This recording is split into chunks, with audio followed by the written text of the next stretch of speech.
In 1958, a young Indian clerk returned home from Yemen with 50,000 rupees in his pocket.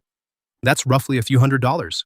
No generational wealth, no connections, no family name that meant anything to anyone. He rented a two-bedroom apartment in a crowded commercial district of Mumbai and started trading spices. 60 years later, his family lives in a 27-story, $2 billion private skyscraper staffed by 600 people. They hire Beyoncé and Rihanna for private wedding concerts. They own a cricket empire, a telecom network that services 450 million users, and a real estate portfolio that spans Mumbai, Dubai, London, and New York. Their net worth hovers around $118 billion, more than the GDP of over 130 countries. This is the story of the Ambani family. And it's not just a story about wealth. It's about a clerk who became a king, a corporate war that almost destroyed everything, and the succession plan designed to make sure it never happens again. To understand how a family ends up living in a $2 billion skyscraper, you have to understand where they started. And the Ambanis started with nothing. Dhirubhai Ambani started his career in Yemen, however returned to India in 1958 to set up his business from a two-bedroom apartment in Mumbai. The company was called Reliance Commercial Corporation. The product? Spices and polyester yarn. The operation? Tiny. But here's the move that changed everything. In 1966, Dhirubhai made the leap from trading into manufacturing. He launched a fabric brand called Vimal, and through brilliant marketing, he positioned it as a premium product that was still affordable for India's rapidly growing middle class. Then he did something no Indian industrialist had done before. In 1977, Reliance held its IPO. But instead of courting the usual elite investors, Dhirubhai went directly to the working class. He marketed the shares to everyday people, factory workers, teachers, shopkeepers. The response was so overwhelming that he had to hold shareholder meetings in sports stadiums to fit the tens of thousands of people who showed up. For context, most Indian companies at the time held shareholder meetings in boardrooms that seated 40. Dhirubhai needed a stadium. That single decision didn't just fund a company, it created a movement. Dhirubhai became a folk hero, the man who proved that ordinary Indians could own a piece of the corporate machine. Throughout the 1980s and 90s, he pushed Reliance into petrochemicals, oil, and gas, expertly navigating India's notoriously complex regulatory framework, known as the License Raj. By the time of his death, Reliance Industries was one of the largest private sector companies in Indian history. A spice trader from Gujarat had built an industrial fortress, and the family he left behind was about to tear it apart. When Dhirubhai Ambani died in 2002, he left behind a corporate giant. But critically, he did not leave a will. That single omission triggered one of the most vicious corporate wars in modern history. His two sons, Mukesh and Anil, had been groomed for leadership, but in very different molds. Mukesh had left his MBA at Stanford to come home and help build the Jamnagar oil refinery, the largest grassroots refinery ever constructed, processing 1.24 million barrels of crude per day. He was an engineer at heart. Capital-intensive projects, heavy industry, long-term bets. Anil, a Wharton graduate, was the public face. Charismatic, media-savvy, managing the company's finances and investor relations. For 2 years, they tried to run the empire together. It didn't work. By 2004, the tensions were front-page news, not just in India but internationally. The feud didn't just threaten the company, it threatened the Indian stock market itself. Reliance was so large that instability at the top sent shockwaves through the entire national economy. Finally, in 2006, their mother, Kokalaban, stepped in and forced a split. Mukesh kept the heavy industries, petrochemicals, oil, gas, textiles. Anil took the newer sectors, telecommunications, entertainment, financial services. But here's the twist that turns this from a boardroom drama into a cautionary tale. The split didn't create two equal empires. It created a winner and a loser. Anil's companies spiraled into crippling debt. His telecom business collapsed under competition.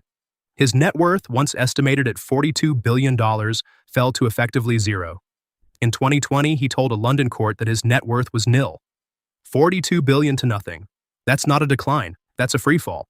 Mukesh, meanwhile, executed a series of aggressive bets that would redefine the company. He transformed his side of Reliance from a traditional oil and gas operation into a technology-driven conglomerate. In 2016, he launched Reliance Jio, offering free mobile data to hundreds of millions of Indians and obliterating the telecom competition virtually overnight. He secured massive investments from Facebook, Google, and Saudi Arabia's Public Investment Fund. He became the undisputed king of the Ambani fortune and the richest person in Asia. The lesson of the war is the lesson that now drives everything the family does. Succession without a clear plan is a weapon aimed at your own bloodline. With billions at their disposal, the lifestyle of the Ambani family has evolved into an extraordinary display of wealth, operating on a scale that feels closer to a small government than a typical household. At the center of it all is their iconic residence, Antilia, located on Altamount Road, one of the most expensive streets in the world in Mumbai. This 27-story, 400,000 square foot private skyscraper was built for a single family, offering roughly 6 times the floor space of the White House. With an estimated value exceeding $2 billion, it is considered one of the most expensive private residences on Earth, second only to Buckingham Palace. Yet unlike Buckingham Palace, which supports an entire monarchy and its institutional operations, Antilia is home to just one family, supported by a staff of around 600 full-time employees. The building was engineered to survive a magnitude 8 earthquake. But the design goes far beyond structural resilience. Mumbai's traffic is notoriously gridlocked. A 10-mile commute can take 2 hours. The roof features 3 separate helipads. When your commute is vertical, rush hour doesn't exist. Below that, 6 entire floors are dedicated to a 168-car garage.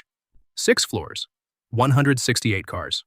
Rare Bentleys, bulletproof BMWs, a custom-made Rolls-Royce Cullinan, and dozens more, all housed in a vertical automotive museum.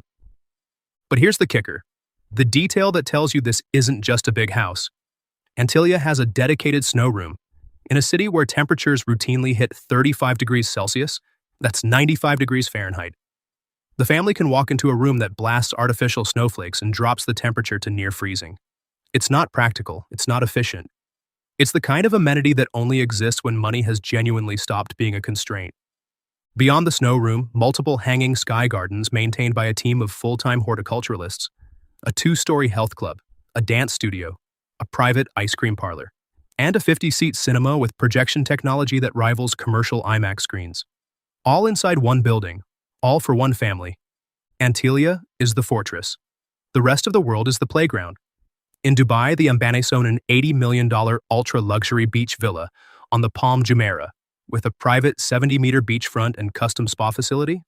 For context, $80 million in Dubai puts you in the top 10 most expensive residential properties in the entire emirate, and the Ambanis treat it as a holiday house.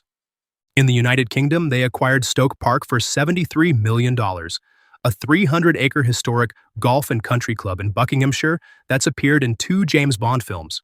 300 acres of English countryside, that's roughly the size of 227 football pitches, owned by a single family from Gujarat. In the United States, they don't book hotels.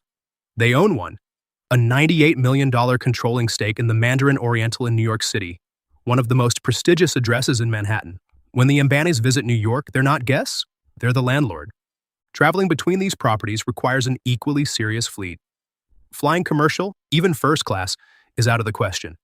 The family operates a highly customized Boeing business jet built to their exact specifications. Master bedrooms, full bathrooms with standing showers, executive conference rooms, entertainment lounges, a 5-star hotel with wings on call 24 hours a day. If stories like this are what keep you watching, hit that like button and subscribe. We've got more dynasty-level deep dives coming, and the Ambani weddings are next. Trust me, you're not ready. If there is one aspect of the Ambani lifestyle that stops the world in its tracks, it's the weddings. These aren't ceremonies, they're multi-day, multi-continent global festivals where the guest list doubles as a geopolitical power map. Start with daughter Isha's wedding in 2018. Total reported cost, over $100 million. That's roughly what it cost to build a mid-sized commercial airport. The celebrations kicked off with a pre-wedding event at Lake Como, Italy, one of Europe's most exclusive destinations. The family chartered dozens of private planes to fly in their guest list and put everyone up in 5-star lakeside villas. But here's the detail that defines the scale.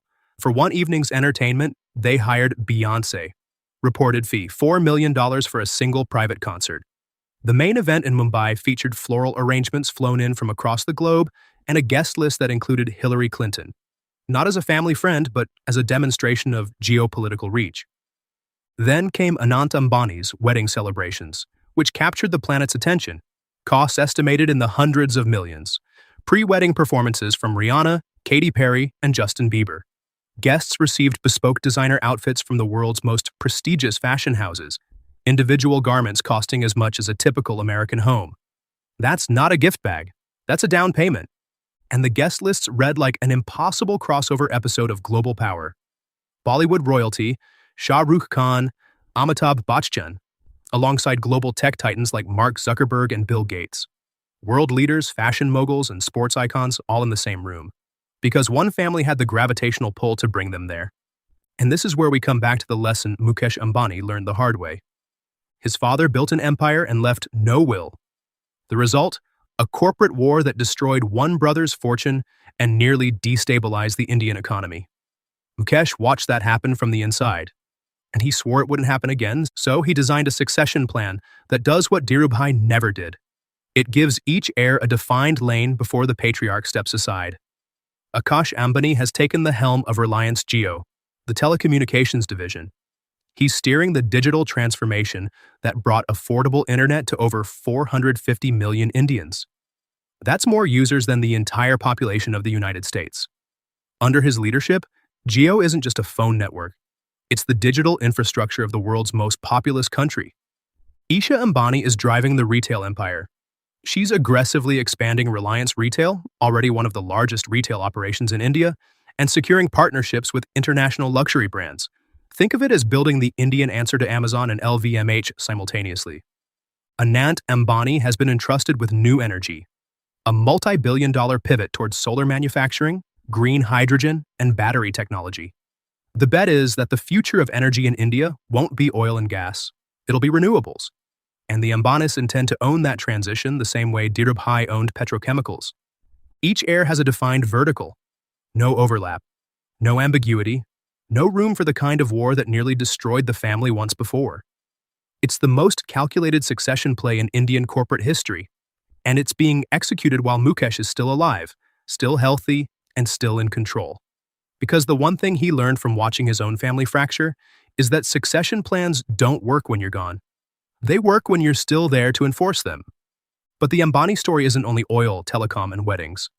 Nita Ambani, Mukesh's wife, has built a parallel empire in education, arts, and sport that often gets overlooked in the headlines. She founded the Dhirubhai Ambani International School, now considered one of the best private schools in India. She serves on the board of the Metropolitan Museum of Art in New York. She was the first Indian woman to become a member of the International Olympic Committee, and she's the driving force behind the Mumbai Indians, one of the most successful cricket franchises in the Indian Premier League, with 5 championship titles. In a family defined by industrial scale, Nita Ambani represents the cultural arm, the side that converts financial capital into social capital, influence into legacy, and a corporate name into an institution. A clerk in Yemen with a few $100s, a spice trader in a 2-bedroom flat, a shareholder meeting so large it needed a stadium, an empire that nearly split in half, a $2 billion skyscraper, a private Beyoncé concert, and a succession plan built to prevent the one catastrophe that money alone can't fix. That's the Ambani story. And the thing that makes it extraordinary isn't the wealth. It's the arc, the distance between a village schoolteacher's son and a family whose daily decisions move the economy of 1.4 billion people. Because in the end, the Ambanis don't just represent the peak of billionaire living. They represent what happens when one generation builds something from nothing, the next generation nearly destroys it, and the third generation is being engineered, deliberately, strategically, and in real time, to make sure it lasts. What hits harder? The $2 billion skyscraper? Or the story of the clerk who started it all with a few $100s? Drop your answer in the comments. And if you want to see what one of those Ambani heirs puts on his wrist, check out our deep dive into Anant Ambani's jaw-dropping watch collection. Click the video on screen to keep going.